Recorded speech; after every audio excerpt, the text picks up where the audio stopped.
आज बहुत अच्छा है कि आपके साथ मैं परमेश्वर का वचन बांट सकता हूँ। आज मैं परमेश्वर के राज्य के बारे में आपसे बात करूंगा। एक बहुत ही महत्वपूर्ण विषय है। यीशु मसीह अक्सर बात करते थे परमेश्वर के राज्य के बारे में, स्वर्ग के राज्य के बारे में। और ये हमें समझना बहुत जरूरी है कि परमेश्वर का राज्य है क्या, और इसमें हम कैसे प्रवेश करते हैं, और इसमें हम किस तरह चल सकते हैं।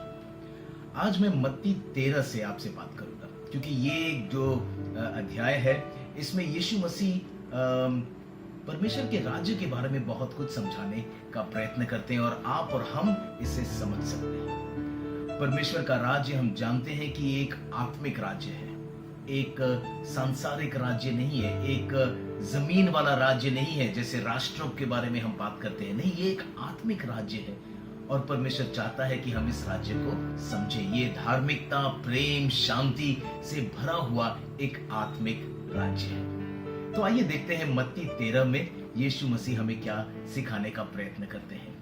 पहले हम देखेंगे कि इस मत्ती 13 में 7 दृष्टांत हैं, और इन 7 दृष्टांतों के द्वारा यीशु हमें समझाने का प्रयत्न करते हैं। आइए हम देखते हैं पहला दृष्टांत जो है, ये यीशु मसीह हमें क्या बता रहे हैं। शुरुआत में परमेश्वर के राज्य को समझने की शुरुआत कहां से होती है, ये पहले दृष्टांत में बताया गया, और वो ये है कि परमेश्वर का वचन जब हमारे अंदर आता है तो हम परमेश्वर के राज्य को समझते हैं और उसमें हम प्रवेश करते हैं। आइए देखते हैं कि मत्ती 13 में क्या लिखा है। मैं 18 से 23 पढ़ूंगा। उसके पहले 1 से 18 यीशु मसीह बीज बोने वाले किसान के दृष्टांत को बताते हैं, और अब 18 से 23 इस दृष्टांत को वो समझा रहे हैं। आइए देखते हैं क्या कहता है। सो तुम बोने वाले का दृष्टांत सुनो। जो कोई राज्य का वचन सुनकर नहीं समझता, उसके मन में जो कुछ बोया गया था उसे वह दुष्ट आकर छीन ले जाता है। यह वही है जो मार्ग के किनारे बोया गया था, और जो पथरीली भूमि पर बोया गया, यह वह है जो वचन सुनकर तुरंत आनंद से के साथ मान लेता है, पर अपने में जड़ न रखने के कारण वो थोड़ी ही दिन का है, और जब वचन के कारण क्लेश या उपद्रव होता है तो तुरंत ठोकर खाता है। जो झाड़ियों में बोया गया, वह यह है जो वचन को सुनता है, पर इस संसार की चिंता और धन का धोखा वचन को दबाता है, और वह फल नहीं लाता। जो अच्छी भूमि में बोया गया, यह वह है जो वचन को सुनकर समझता है और फल लाता है, कोई 100 गुना, कोई 60 गुना, तो कोई 30 गुना। क्या कह रहा है? कह रहा है परमेश्वर के राज्य की शुरुआत इस बात से होती है कि हम किस तरह परमेश्वर के वचन को अपने हृदय में स्वीकार करते हैं। अगर हम स्वीकार नहीं करते तो शैतान उस बीज को उठा लेता है। अगर हम पथरीली जमीन जैसा अगर हमारा हृदय है तो वो ज्यादा दिन नहीं टलता। अगर झाड़ियों में हमारा बीज बोया गया, हमारा हृदय वैसा है, तो जो दबाव आता है उस कारण वो फल नहीं लाता। लेकिन अगर हमारा हृदय अच्छी भूमि है तो हम इस वचन को स्वीकार करते हैं, और हम परमेश्वर के राज्य में हम प्रवेश करते हैं। हमारा नया जन्म होता है जब हम यीशु के इस वचन को स्वीकार करते हैं। हम परमेश्वर के राज्य के भागीदार बन जाते हैं, और ये यीशु मसीह चाहता है कि हम समझें। परमेश्वर के राज्य को समझने की शुरुआत इस बात से है कि क्या हमने यीशु में विश्वास किया, और क्या हम परमेश्वर के राज्य में प्रवेश किए हैं, क्या हमारा नया जन्म हुआ है। अगर आप परमेश्वर के राज्य को समझना चाहते हैं तो आपको ये जानना जरूरी है कि यीशु मसीह ने आपके लिए क्या किया। उस पर विश्वास कीजिए और आपका हृदय पूरी तरह से परिवर्तित हो जाता है, और उसके राज्य का वारिस आप बन जाते हो। शांति, आनंद, नया जीवन, अनंत काल का जीवन, बहुतायत जीवन के भागीदार आप बन जाते हो। परमेश्वर का राज्य, धार्मिकता, शांति और आनंद आपके अंदर आ जाता है। लेकिन हम जानते हैं कि जब ये परमेश्वर के राज्य में हम जब प्रवेश करते हैं तो कई बार हम ये हमारा अनुभव होता है कि सब कुछ बदल नहीं जाता। अभी भी हम देखते हैं कि संकट है, हम देखते हैं कि अलग अलग हादसे हो रहे हैं, हम देखते हैं कि दुष्ट दुनिया में भरा हुआ है, पाप बहुत ज्यादा हो रहा है, और हमें लगता है कि अरे परमेश्वर के राज्य में तो हम आ गए, लेकिन सब कुछ ठीक ठाक नहीं है। अभी भी इतनी तकलीफों का हम सामना कर रहे हैं, ये कैसा परमेश्वर का राज्य है। और इस दौरान जब इतनी मुश्किल का सामना हम कर रहे हैं, पूरी दुनिया में हम देख रहे हैं कोविड-19 के कारण कितनी समस्याओं का हम सामना कर रहे हैं, और ऐसी परिस्थिति में हमें लग सकता है कि ये परमेश्वर का राज्य हम आ तो गए हैं, परमेश्वर का राज्य हमारी जिंदगी में आ गया है, लेकिन इतनी परेशानियों का हम सामना कर रहे हैं, तो कभी कभी हम निराश भी हो सकते हैं। लेकिन ये, और कभी कभी हमारे अंदर विचार भी आता है कि ऐसा क्यों हो रहा है। तो यीशु मसीह अब हमें समझाने का प्रयत्न करता है अगले दृष्टांत में।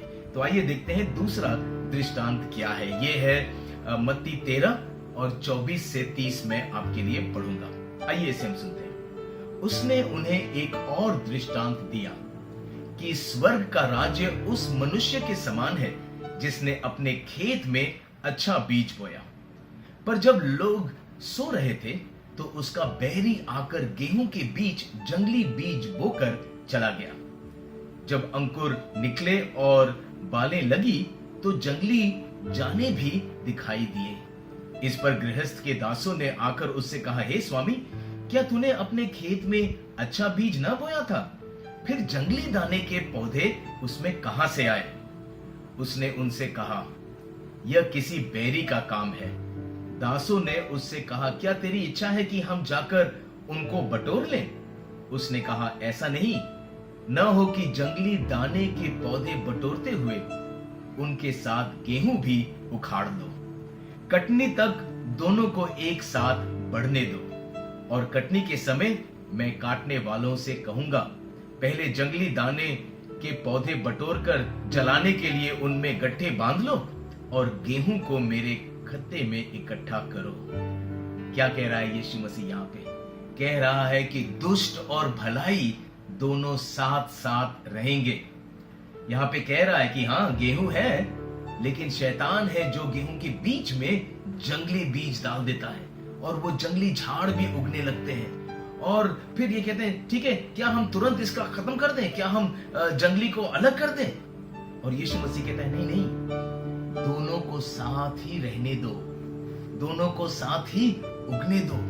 तो क्या यीशु कह रहा है? परमेश्वर का राज्य तो आ गया है, लेकिन संपूर्ण तरीके से नहीं आया। परमेश्वर का राज्य आया है, लेकिन शैतान का कार्य भी इसी समान, अभी इसी समय हो भी रहा है। तो यीशु कह रहा है, हैरान मत हो। आज परमेश्वर आपसे कहना चाहता है, हैरान मत हो अगर तुम दुष्टता को अपने अगल बगल में देखते हो। यीशु कह रहा है, ये दोनों साथ में रहेंगे, धीरज रखो, एक दिन आएगा, तब तक ये साथ उगेंगे। कभी कभी आपके अंदर विचार नहीं आता कि इतनी दुष्टता क्यों है? परमेश्वर, क्यों ना तू दुष्टता को ले ही जा, क्यों ना एक ऐसा जगह बना दे जहां हम सब साथ में रहेंगे, पवित्रता में रहेंगे, और कोई दुष्टता हमारे बगल में ही ना रहे। कई बार हम ऐसा सोचते हैं, लेकिन यीशु मसीह कह रहा है, ना ना, तुम दुनिया में हो, दुनिया के नहीं। इस दुनिया में तुम्हें अभी रहना है, दुष्टता के बीच में, इसलिए हैरान मत हो। दुनिया में बीमारी है, कष्ट है, शैतानिक कार्य है, लेकिन इसके बीच में परमेश्वर ये चाहता है कि आप और हम अच्छे गेहूं के समान इस दुनिया में बने रहें, मजबूती से खड़े रहें। इस दुनिया में यीशु चाहता है कि हम परमेश्वर के राज्य के लोग हैं, और इस आत्मिक राज्य में हम मजबूती से खड़े रहें। लेकिन जब इस तरह के दृष्टांत को हम सुनते हैं तो हमें लगता है, निराश हो सकते हैं। चाहे हमें तो लगा था कि सब कुछ अच्छा हो जाएगा, सब कुछ नया हो जाएगा, सब जगह शांति रहेगी, लेकिन हम देखते हैं कि सब जगह शांति नहीं है। हकीकत तो यह है कि यीशु मसीह में विश्वास करने के बाद कई बार हम और भी मुश्किलों का सामना करते हैं, और हम हैरान हो जाते हैं कि ये क्यों हो रहा है। लोग हमारा विरोध करने लगते हैं, हमें लगता है कि ऐसा क्यों हो रहा है। तो यीशु कहता है, घबराओ मत, और यीशु कहता है, हैरान मत हो, क्योंकि ये साथ में रहेंगे। लेकिन इसके साथ साथ यीशु मसीह हमें एनकरेज भी करना चाहता है, और अगले दृष्टांत में हमें यीशु मसीह एनकरेज कर रहा है। आइए देखते हैं इसी अध्याय में तीसरा दृष्टांत, और ये दृष्टांत है राई के दाने के बारे में। और यहाँ मत्ती 13:31 से मैं आपके लिए पढ़ूंगा, 31 और 32 पढ़ूंगा, ठीक है। ये कह रहा है, उसने उन्हें एक और दृष्टांत दिया कि स्वर्ग का राज्य राई के एक दाने के समान है, जिसे किसी मनुष्य ने लेकर अपने खेत में बो दिया। वह सब बीजों से छोटा है, पर जब बढ़ जाता है तब सब साग पात से बड़ा होता है और ऐसा पेड़ हो जाता है कि आकाश के पक्षी आकर उसकी डालियां पर बसेरा करते हैं। कितना अच्छा है। क्या कह रहा है यहां यीशु मसीह की? निराश मत हो। हाँ, दुष्टता और परमेश्वर का राज्य साथ साथ है, लेकिन निराश मत हो, क्योंकि ये परमेश्वर का राज्य फैल रहा है। ये धार्मिकता का राज्य बढ़ रहा है और ये जो राज्य है इसकी बढ़ोतरी का कोई अंत नहीं होगा। और यहां पर कह रहा है कि छोटे राई के दाने के समान इसकी शुरुआत हुई है, लेकिन ये बढ़ रहा है, बढ़ रहा है, बढ़ रहा है और एक बहुत बड़े पेड़ के समान हो जा रहा है, जहां पक्षियां आएंगी, जहां छाया होगा, अच्छी अच्छी चीजें होंगी, क्योंकि ये राज्य बढ़ रहा है।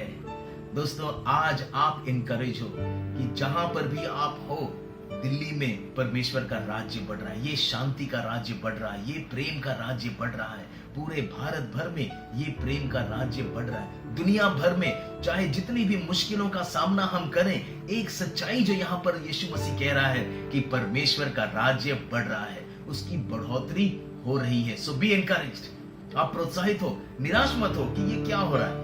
ये जानो कि परमेश्वर का राज्य बढ़ रहा है। पता है, कई बार हमें पता भी नहीं चलता कि क्या क्या हो रहा है, लेकिन यीशु जानता है और वो हमसे कह रहा है ये राज्य बढ़ रहा है। एक राई के दाने के समान शुरुआत हुई है, लेकिन बहुत बढ़ रही है, दुनिया भर में बढ़ रही है। लेकिन ये सिर्फ बाहरी बढ़ोतरी के बारे में यीशु नहीं कह रहा कि हाँ, परमेश्वर का राज्य दुनिया भर में फैल रहा है, लेकिन साथ साथ वो कह रहा है कि ये जो परमेश्वर के राज्य की बढ़ोतरी है, ये हमारे अंदर भी बढ़ रही है। ये बढ़ोतरी सिर्फ बाहरी नहीं, ये बढ़ोतरी अंदरूनी भी है। तो ये दूसरा अगला जो दृष्टांत है, ये यीशु मसीह समझा रहा है और ये कह रहा है खमीर के दृष्टांत के बारे में। और ये हम देखते हैं यूहन्ना मत्ती 13 और 33वें वचन में। आज इसको हम पढ़ते हैं। उसने एक और दृष्टांत उन्हें सुनाया कि स्वर्ग का राज्य खमीर के समान है, जिसको किसी स्त्री ने लेकर 3 पसेरी आटे में मिला दिया और होते होते वह सब खमीर हो गया। क्या कह रहा है? परमेश्वर का राज्य परिवर्तन अंदर लाता है। परमेश्वर का राज्य एक खमीर के समान है, जो हमारे हृदय के अंदर जब चला आता है तो वो फैलता है, फैलता है, फैलता है और हमारी जिंदगी को पूरी तरह से बदल देता है। ये परमेश्वर का राज्य करता है। मुझे याद है जब मैं पहले यीशु मसीह में मैंने विश्वास किया, विश्वास करने के पहले मेरी जिंदगी सही नहीं थी। मैं अपने हॉस्टल में हमने इंजीनियरिंग की पढ़ाई कर रहा था पुणे में, और वहां पर हम सब बुरी आदतों में घुल मिल गए थे। मैं, मेरे दोस्तों, शराब, सिगरेट, गाली गलौज, गंदी बातें, और इस तरह के माहौल में मैं जी रहा था। लेकिन उसी दौरान जब मैंने यीशु मसीह में विश्वास किया, मेरा माहौल वही था, इन्हीं दोस्तों के बीच में मैं था, लेकिन वही कमरा, धुआं, बोतलें, गंदी बातें, इसी माहौल में। लेकिन मेरे अंदर एक बदलाव आ गया और मेरे अंदर अब एक इच्छा ही नहीं थी कि इन चीजों में मैं भाग लूं। और मेरे दोस्त हैरान हो गए और वो मुझसे पूछ रहे थे, समीर हो क्या गया है तुझे? और सच में ये कह रहा था, पता नहीं मुझे भी क्या हो गया, क्योंकि उसके पहले तो बहुत सारी प्रयत्न किए थे बुरी आदतों को छोड़ने के लिए, लेकिन छूटा नहीं था। लेकिन अब अंदर एक कार्य परमेश्वर ने किया और मेरी इच्छा बदल गई, मेरी भाषा बदल गई। अब लोगों से प्रेम करने लग गया मैं। ये क्या हुआ? ये परमेश्वर ने अपना कार्य मेरे हृदय में करने लगा। और ये परमेश्वर कह रहा है कि ये जो परमेश्वर का राज्य है ना, खमीर के समान है, अंदर वो बदलाव लाता है। यीशु का वचन कहता है कि जब हम यीशु में आते हैं, पुरानी बातें बीत जाती है, यीशु सब कुछ नया कर देता है। एक बदलाव आता है, एक परिवर्तन आता है हमारी जिंदगी के अंदर। और यही परिवर्तन जो हमारी जिंदगी में आता है, लोग देखते हैं। ये जो ट्रांसफॉर्मेशन है, ये जो बदलाव है, दूसरों की जिंदगी में प्रभाव लाता है। उनके हृदय में परमेश्वर कार्य शुरू करता है और उनका जीवन भी परिवर्तित हो जाता है। तो यीशु मसीह हमें प्रोत्साहन दे रहे हैं, कह रहे देखो, ये जानो कि परमेश्वर का राज्य बढ़ रहा है, बाहरी तरीके से भी और अंदर भी। आप और हम अपने आप को देखें और पूछें, क्या मैं बढ़ गया हूं? क्या मैं और यीशु के समान बढ़ रहा हूं? क्या ये खमीर का कार्य मेरी जिंदगी में हो रहा है? एक साल पहले जितना मैं प्यार करता था, क्या मैं उससे ज्यादा प्रेम कर रहा हूं? पहले मेरे अंदर कितना धीरज था, क्या उससे ज्यादा मेरे अंदर धीरज है? ये कार्य परमेश्वर का है, उसका राज्य हमारे अंदर कार्य कर रहा है। और फिर यीशु मसीह और आगे बढ़ते हैं, कहते हैं अगर तुम इस परमेश्वर के इस राज्य को तुम समझे हो तो तुम जानोगे कि ये कितना कीमती राज्य है। तो अगला दृष्टांत है 44 वचन में, मत्ती 13:44। ये कहता है, स्वर्ग का राज्य खेत में छिपे हुए धन के समान है, जिसे किसी मनुष्य ने पाकर छिपा दिया और मारे आनंद के जाकर और अपना सब कुछ बेचकर उस खेत को मोल लिया। क्या कह रहा है? कह रहा है कि एक व्यक्ति है जो बाय चांस ऐसे ही खेत में चल रहा है और उसे वहां पर एक धन दिखाई देता है। वो कहता है, अरे ये तो बहुत ही मूल्यवान धन है, और वो जाकर अपना सब कुछ बेच देता है ताकि इस धन को वो पा सके, क्योंकि उसने इस धन के मूल्य को समझा है कि ये बहुत ही मूल्यवान है, और वो सब कुछ बेचने के लिए तैयार है। लेकिन उसे तो बाय चांस ही मिल गया, और लेकिन जब उसे मिला उसको समझ में आ गया कि ये कितना मूल्यवान है। मूल्यवान है दोस्तों परमेश्वर का राज्य। सवाल ये उठता है कि क्या आप और हम इसके मूल्य को समझते हैं? इसी अध्याय में मूल्य के बारे में एक और दृष्टांत यीशु मसीह कहते हैं, और वो है 45वें वचन में, और वो ये कहते हैं, फिर स्वर्ग का राज्य एक व्यापारी के समान है जो अच्छे मोतियों की खोज में था। जब उसे एक बहुमूल्य मोती मिला तो उसने जाकर अपना सब कुछ बेच डाला और उसे मोल ले लिया। क्या कह रहा है यहां पर? कह रहा है एक व्यापारी के बारे में। एक व्यापारी है ना, जो बहुत तोल मोल करके देखता है कि क्या सही है, और ये खोज रहा है। क्या खोज रहा है?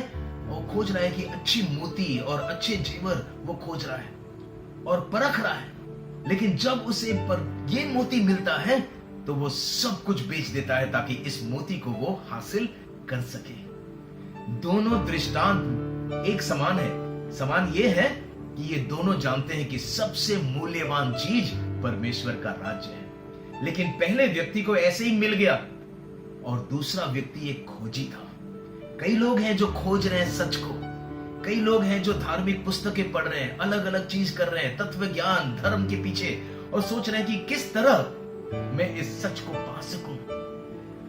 और जब वो सच को पा लेते हैं, जब परमेश्वर के राज्य को समझ लेते हैं, तो वो जानते हैं कि सब कुछ बेकार है, ये सबसे मूल्यवान है। तो आप जो इस वचन को सुन रहे हैं, शायद आप ऐसे ही परमेश्वर को के वचन को बाय चांस आपने पा लिया, लेकिन मूल्य समझो। या शायद आप खोजिए, कई लोग तो बरसों खोजते हैं सच के लिए, लेकिन जब उन्हें पता चलता है यीशु मसीह, जब वो जानते हैं परमेश्वर के राज्य को समझते हैं, वो सब कुछ पीछे छोड़ने के लिए तैयार हो जाते हैं। दोस्तों, ये हम देखते हैं शास्त्र में कई बार।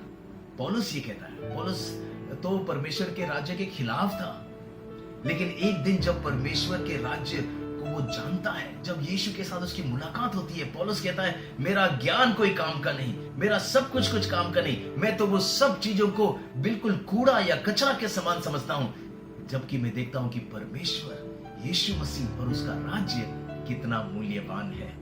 दोस्तों, हमारे निर्णय न कैसे हम लेते हैं, करते हैं, ये बताता है कि हमने किस चीज को ज्यादा मूल्यवान समझा है।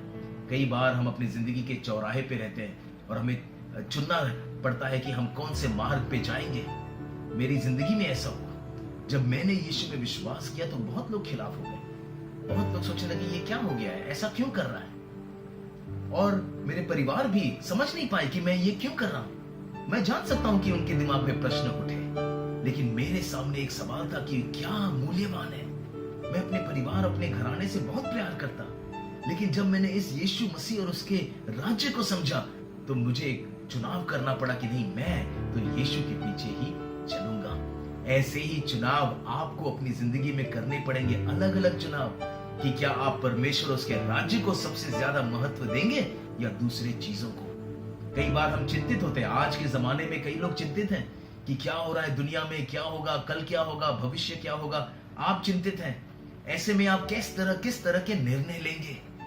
यीशु मसीह कहता है, जब आप चिंतित हो, कहता है तुम चिंता मत करो, कहता है तुम परमेश्वर उसके राज्य की खोज करो और बाकी सारी चीजें परमेश्वर तुम्हें देगा। यीशु मसीह कहते हैं, कई ऐसे लोग हैं जो रोटी, कपड़ा, पैसा, इन चीजों के पीछे भागते हैं, लेकिन तुम ऐसा मत करो। तुम यीशु और उसके राज्य के पीछे दौड़ो और बाकी सारी चीजें परमेश्वर तुम्हें देगा। ये परमेश्वर के राज्य को समझना कि वो सबसे मूल्यवान चीज परमेश्वर ने आपको दिया है, ये यीशु मसीह कह रहा है अपने शिष्यों से और आपसे। और तब अंत में आखिरी दृष्टांत यीशु मसीह, 7वां दृष्टांत मत्ती 13 में यीशु मसीह कहते हैं कि अंत कैसे होगा। और ये हम देखते हैं 47वें वचन से, वो कह रहा है, फिर स्वर्ग का राज्य उस बड़े जाल के समान है जो समुद्र में डाला गया और हर प्रकार की मछलियों को समेट लाया। और जब भर गया तो उसको किनारे पर खींच लाए और बैठकर अच्छी अच्छी तो बर्तनों में इकट्ठा किया और निकम्मी निकम्मी फेंक दी। जगत के अंत में ऐसा ही होगा। स्वर्गदूत आकर दुष्टों को धर्मियों से अलग करेंगे और उन्हें आग के कुंड में डालेंगे, वहां रोना और दांत पिसना होगा। अंत में यीशु मसीह कह रहे हैं कि परमेश्वर का राज्य का अंत में ये होगा क्या? यीशु मसीह फिर से आएंगे, न्याय होगा उस दिन। न्याय होगा कि कौन है जो परमेश्वर के राज्य के भाग है और कौन है जो परमेश्वर का राज्य का भाग नहीं है। और जो बुरे हैं उसे छांट दिए जाएंगे, जो भले हैं वो परमेश्वर के राज्य में हमेशा के लिए रहेंगे। तो ये कह रहा है कि परमेश्वर का राज्य अब पूरी तरह से नहीं आया, लेकिन तब जब यीशु मसीह आएंगे तो संपूर्ण तरीके से हम परमेश्वर के राज्य को समझ लेंगे और संपूर्ण तरीके से परमेश्वर के राज्य के भागीदारी होंगे। और वो परमेश्वर का राज्य ऐसा होगा जहां ना झुर्री होगी, ना कलंक होगा, ना बीमारी होगी, ना दुष्टता होगी, सिर्फ पवित्रता होगी, सिर्फ शांति, सिर्फ आनंद, और हम परमेश्वर की उपस्थिति में हमेशा हमेशा के लिए रहेंगे। यीशु कह रहा है वो समय होगा जब परमेश्वर का राज्य संपूर्ण तरीके से आप अनुभव कर सकोगे। न्याय होगा दोस्तों, इसलिए परमेश्वर चाहता है कि आप उसके राज्य में बने रहें, चाहता है कि आप उसके राज्य के अनुसार चलें। एक उदाहरण के तौर में आपको बताता हूं। समझिए कि आज के पास आपके पास सिर्फ ये एक रात है जहां आप एक बहुत ही गंदे महकते हुए कमरे में, बहुत ही गंदा छोटा सा कमरा है और आपको बिल्कुल पसंद नहीं, आप घुट रहे हैं, आपको लगता है कि मैं कब इसमें से निकलूं। और लेकिन आपको पता है कि कल सुबह आप एक आलीशान महल में जाएंगे, कल सुबह एक बहुत ही सुंदर जगह पे आप जाएंगे जहां सब कुछ सुगंध होगा, सब कुछ अच्छा होगा, शांति रहेगा उस बड़े महल में। तो फिर आप आज का रात सह लोगे, आप आज की रात को आप जी लोगे, क्योंकि आप ये सोचोगे कि कल सुबह मैं एक बहुत अच्छी जगह पे जा रहा हूं। दोस्तों उसी समान ये 70 साल, 80 साल, 100 साल, जितने भी साल आप जिए, आप ये 70 साल आपके जो हैं वो उस एक रात के बराबर है।